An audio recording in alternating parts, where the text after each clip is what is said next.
ट्रॅक्टरच्या साहाय्याने शेतात रोटा मारत असताना ट्रॅक्टर पलटी झाला आणि शेतकरी ट्रॅक्टरखाली दबून जागेवर ठार झाल्याची घटना राहुरी तालुक्यातील दरडगाव थडी इथे आज दिनांक 6 मे 2024 रोजी सकाळच्या दरम्यान घडली।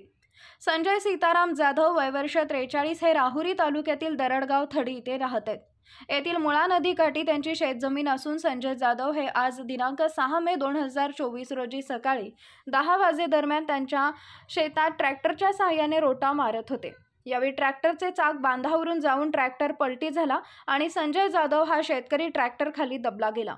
तेव्हा परिसरातील मच्छिंद्र जाधव, बाबूराव दोंदे, बापूसाहेब रोकडे, संदीप जाधव, मधुकर जाधव यांच्यासह अनेक तरुणांनी तात्काळ मदत कार्य करून जेसीबी बोलावून घेतला।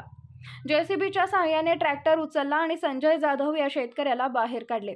त्यांना ताबडतोब राहुरी येथील ग्रामीण रुग्णालयात आणले। त्या ठिकाणी वैद्यकीय अधिकारी अमरे यांनी संजय जाधव यांना तपासून उपचारापूर्वीच मयत घोषित केले। या प्रसंगी संजय जाधव यांचे मित्र व नातेवाईकांनी रुग्णालय परिसरात गर्दी केली होती। दुपारी उशिरापर्यंत संजय जाधव यांचे शवविच्छेदन सुरू होते। संजय सीताराम जाधव यांच्या अपघाती निधनाने परिसरातून हळहळ व्यक्त केली जात आहे। संजय जाधव यांच्या पश्चात आई, पत्नी, एक मुलगी, एक मुलगा, बहीण, भाऊ असा परिवार आहे। राहुरी पोलीस ठाण्यात अकस्मात गुन्ह्याची नोंद करण्यात आली असून पुढील तपास पोलीस निरीक्षक संजय ठेंगे यांच्या मार्गदर्शनाखाली सुरू आहे। विजन प्लस न्यूजसाठी मीनाश पटेकर, राहुरी।